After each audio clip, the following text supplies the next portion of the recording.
Welcome to the Lost and Found podcast. I'm your host, Amanda. Join me each week as I rediscover my life's meaning, my passions, and my place in this world after leaving behind the only dream I've ever known. If you are dealing with self-loss, identity changes, career transitions, or you are still trying to figure out your life's purpose, then you're not alone.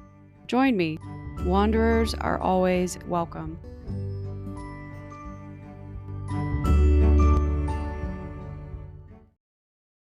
Hi, everyone. Welcome back to Lost and Found podcast. This is your host, Amanda. I am so excited to be here. It's been a minute since it's just been me on the mic. We've been having back-to-back epic episodes with guests, and I've been so grateful for that. It's been so fun meeting all these different people from all over the world and getting to learn about them and their life stories and where they came from and how they've changed and what's been transformative in their lives and how they are using that transformative journey to rediscover themselves and what they want out of life and how to pursue that with every fiber of their being. And I really hope you have enjoyed hearing those stories. At the time of this recording, we have just released, I believe it was episode 76 with my friend George, and it's only been out for a couple of hours, and I've already gotten so many positive comments and great feedback. So if you have not listened to that episode yet, please go back and check that out after you listen to this one and continue to share the show. Please know that I see everybody's DMs, everyone's posts, everyone's retweets and tags and all that stuff. Well, I guess you don't call it a tweet anymore, but wherever you're posting and sharing the show and expanding the reach, just trying to help the audience grow. And I deeply, deeply appreciate that. I don't think there's ever going to be a way for me to truly express the gratitude that I have towards the Wanderer community and your willingness to support people feeling lost and support those who are found, who are trying to improve their lives and that are out there, reaching backwards, right? They kick the door in and then they're helping other people walk through it. I love being a part of an industry, which I think I can say that now, that I am a podcaster. I am trying and I will become a member of the self-development and self-help industry, which is something I never used to think about doing at all. I have done an interesting 180 in my life. Moral of the story, I'm so grateful to be here. I'm so glad you are here and listening whenever you choose to listen to this episode, in the morning, at night, while you're driving, while you're folding laundry, while you're doing the dishes, while you are walking your dog, whatever that might be. I'm grateful for you. And I hope that you're having a really wonderful, blessed day and you are living in alignment with your purpose in life and you feel, that sounds so weird to say. You feel fulfilled in whatever it is that you're doing, whatever it is that you're pursuing, whether you're a stay-at-home parent, an entrepreneur, a grinder in the corporate world, an artist, a student, or maybe you're like me and you're starting all over from scratch and you're living in the basement and going, how in the fuck did I get here? Well, this is a safe place for every single one of you. So welcome. This week we were supposed to have a guest, but we had to pivot for a scheduling conflict. So we're going to chat about something that came up for me the other day. And if you're an avid listener, you know that I do this, frantically scribbled down this outline while I was working out the other day. I was taking a Peloton ride with Jess Sims, and she said something that really struck me, and I knew I needed to bring it to this channel, to this show, because I think it'll resonate with all of you in some way or another. And that's the whole point of the show, is I'm not here to gatekeep anything that I'm learning. I am not going to proclaim to be a specialist. I'm not certified in anything in particular related to self-development. I'm not here to claim to be a guru or to have all the answers. The truth is, I don't think anyone has all the answers, and anyone that tells you they do, be skeptical of that for sure. But I love sharing things on my own journey, and mistakes I make or lessons I learn, or if there's a particular quote that stood out to me, I want to talk about it and I want to share and I want to hear your feedback for it as well. And just forewarning you, I do have Darks and Dolly with me. Darks is sleeping behind me. I think Dolly's outside. Nope, she's sleeping on the floor. Just kidding. But they're sweet. Let me see if I can do this for those of you on YouTube. Hold on.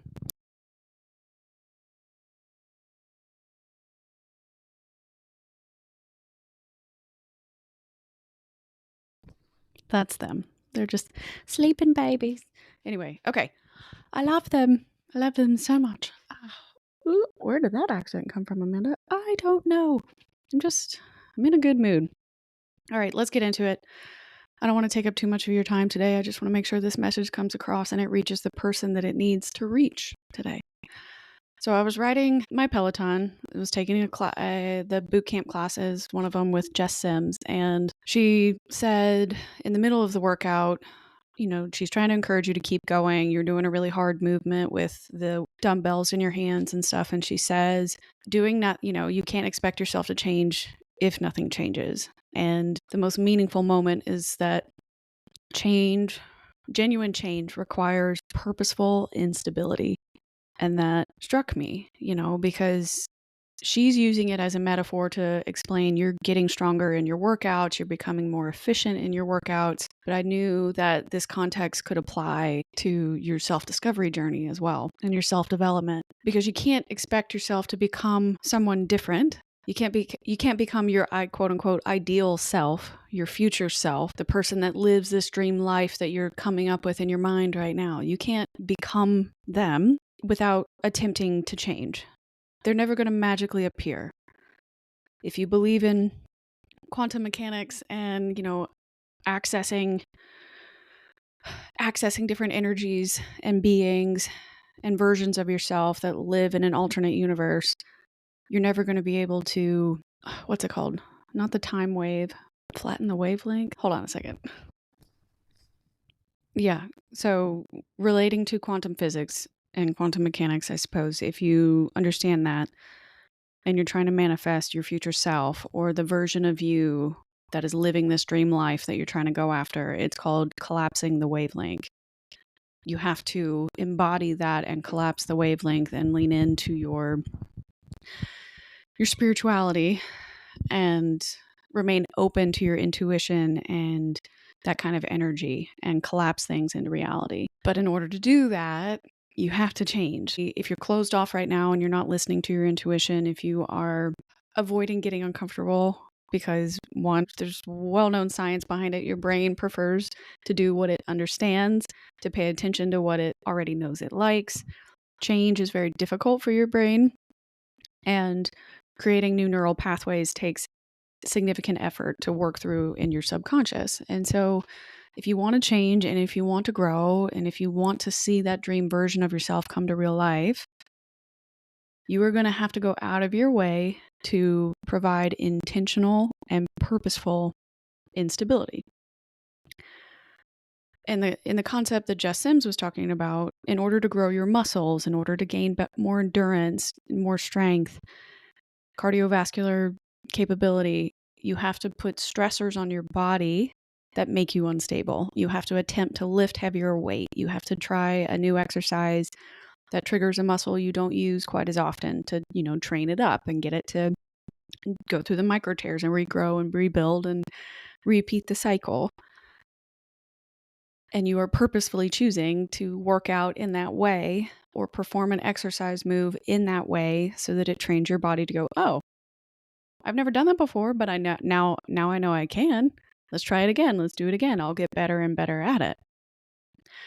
And same thing for her. If you're trying to lose weight or gain weight or do whatever, prepare for a bodybuilding show, prepare for a powerlifting show, all of those types of athletes are engaging in purposeful instability throughout their career, throughout that bodybuilding and fitness related journey, because they know and they understand that your body does not react or evolve without placing it under some form of pressure, either mentally, physically, and emotionally. And so if you're going through a self-development perspective of this concept, sometimes changing your environment will make you a little more unstable, because it's a place you've never been before, like moving to a new city, trying a new job in a different industry you've never been in before, purposefully trying to make friends with people you wouldn't normally expect or think would mesh with you, going out of your way to introduce yourself or travel to a new country you've never been to before. If you've never left your home state, changing up your environment can help bring a little bit of instability because you're uncomfortable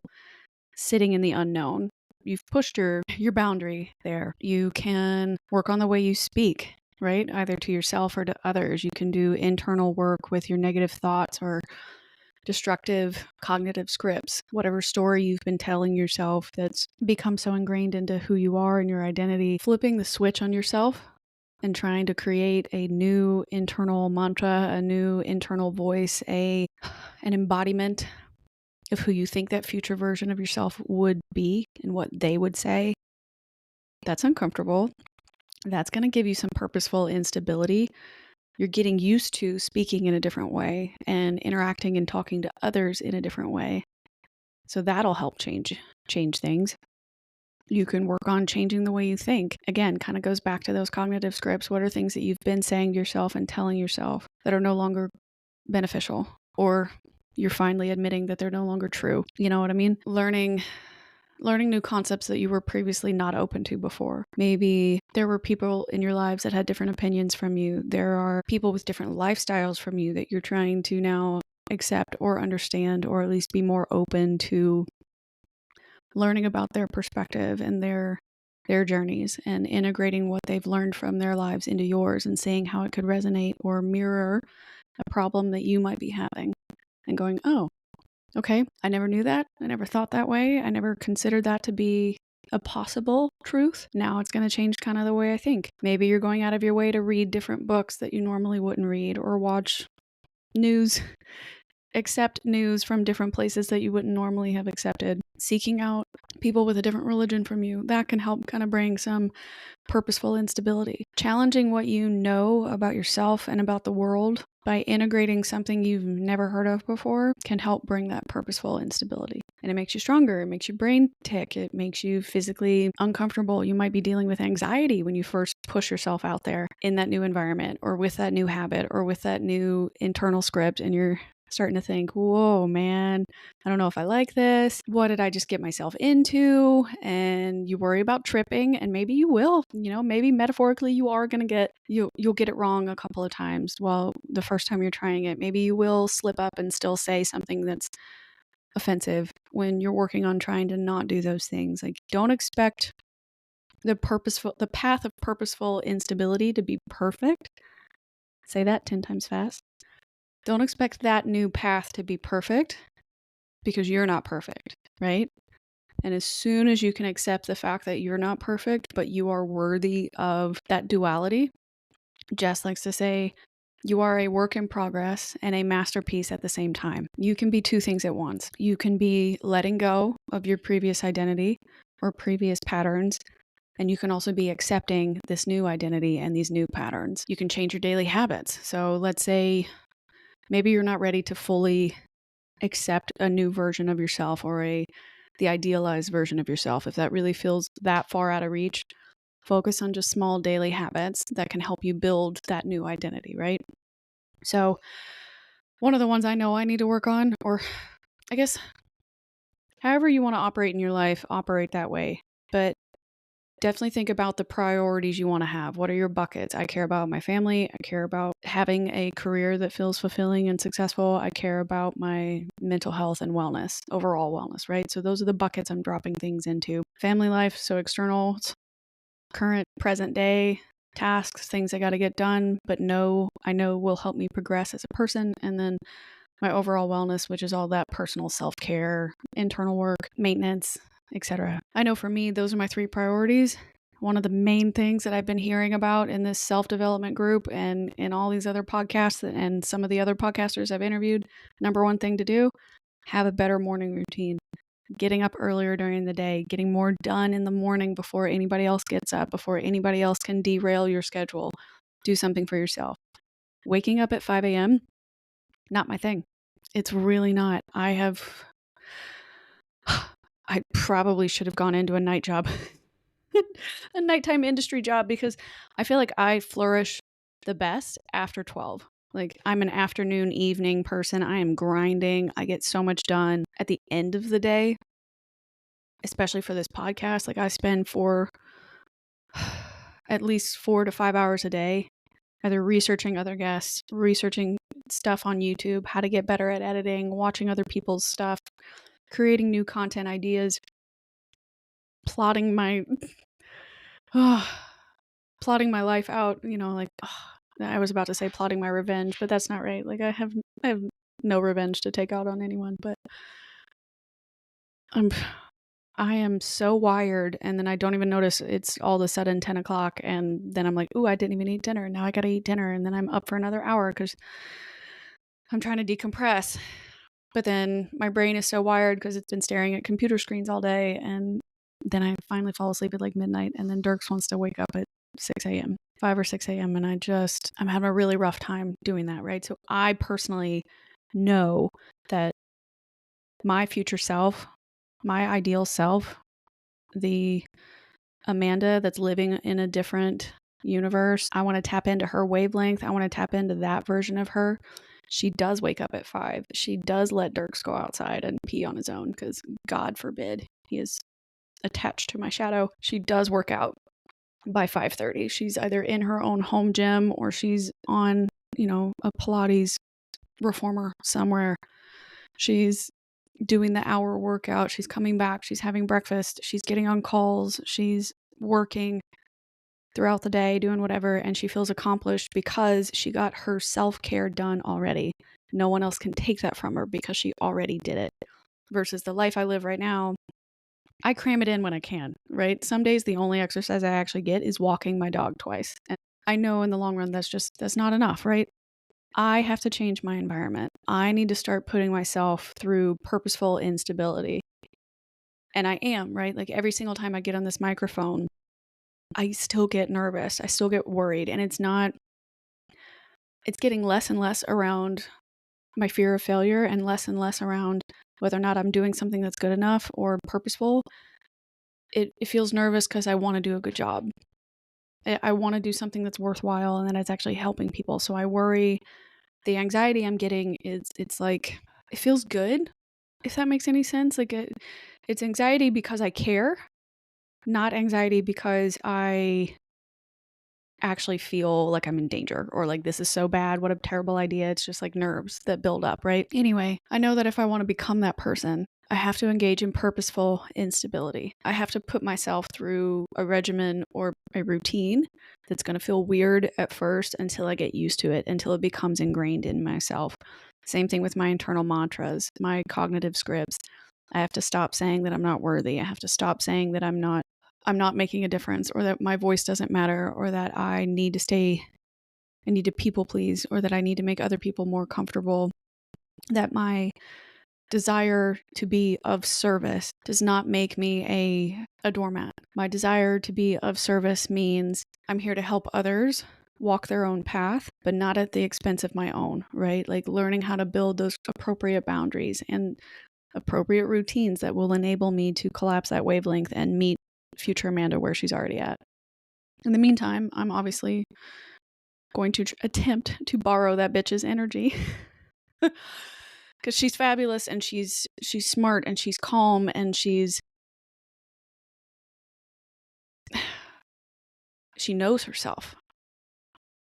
She knows herself. She knows her worth. She's not worried about what other people think about her. She's not worried about whether or not she's living the life that she was told she was supposed to live or she was expected to live. She's proud that she's living a life that means something to her. Because at the end of the day, we're all going to die alone, right? But I want to die knowing that I did everything in my power to pursue purposeful instability. I did everything in my power to challenge my body, my mind, my soul to constantly improve itself, even if it's one small iteration of something at a time. I want that. She wants that. She does that. That's what future me does. She's rich in love, health, and wealth. She is so profoundly aware of herself, her surroundings, her intuition. And she leads with love and those lessons that she's gained. And it feels so silly to say out loud. I've never met this woman, right? Technically, because she exists in another alternate universe, but I would want to. I would want to meet her. I would want to have a conversation with her. I would love to let her know that I'm trying really, really hard to build the life or to build the foundation that she now stands on. And I hope that she's proud of that, or she's grateful for that too. So that's what you got to do. I'm hoping I can get another guest on that can talk to us about collapsing the wavelength and a little more of the crossover between your intuition and your spirituality and quantum mechanics and quantum physics, explaining that. Like, how would that work to tap into that energy, and what does that actually look like in actual practice, right? Like, a lot of people can teach you the principles or the theoretical concepts of what these things mean, but putting them into action in your life, I do not know how to do other than what I'm explaining to you now. Building habits throughout your daily life that put you in a position of purposeful instability. Purposeful moments throughout your life where you are teaching yourself something new, either mentally, physically, or emotionally. That's the only way I know how right now to get as close to that version of Amanda that I possibly can. So for yourself, if you are listening to this podcast right now and you're realizing that, your dreams may not be coming to fruition in the way that you thought that they would by this point, then I encourage you to look back and examine, what are my habits? What are my actions? What am I doing daily that might be affecting my personal growth? What is it that's actually going to make a difference? Sometimes re-examining what your priorities are, maybe you've misplaced some of that importance into buckets that really aren't progressing you the way that you thought that they would. And it's okay, right? Like, you tried something, right? At least you tried. I think it's crucial every now and then to re-examine yourself and go, is this really what I want? Is this still really working for me? And if the answer's still yes, great. But if the answer's no, that's also okay. There's nothing wrong with realizing maybe you made a mistake. The problem becomes, do you ever pivot from that mistake? Acknowledging it, yeah, step number 1. But step number 2 is doing something about it. Have you tried step number 2 yet? We've talked about before, if the next 1,000 days looks like your last previous 10 days, would you be anywhere closer to your dream life, your dream self, your dream destination? If the answer is no, you should examine why. And from here on out, wanderers, I'm going to choose purposeful instability. What are you choosing? All right. I got to get out of here. I need to take the dogs to the dog park. It's their turn to play and romp in the sun while it's 40 degrees outside. So pray for me. Anyway, love you guys. I hope you have a wonderful week, wonderful day, wonderful night, whenever it is that you're listening to this episode. I appreciate you so much. I know this was a little bit rambly, but I hope the message, got across the way it was supposed to. But please like, subscribe, leave a review, share this episode with a friend, tag me on your social media. I love hearing from new listeners. Feel free to DM me any questions you might have. You can always find me at hello@podcastforlost.com. We are working through some more updates, still working on getting a website launched at some point this year. I'm saving my money. I'm trying to put it all together. It's really, really important to me, I know, but one piece at a time, right? One piece at a time. So I promise good things are coming. More interviews are coming. Ideally, more in-studio sessions are also coming. And I appreciate you being here for the journey and supporting me at every stage. I love you guys. Reach out if you need anything. And remember, wanderers are always welcome.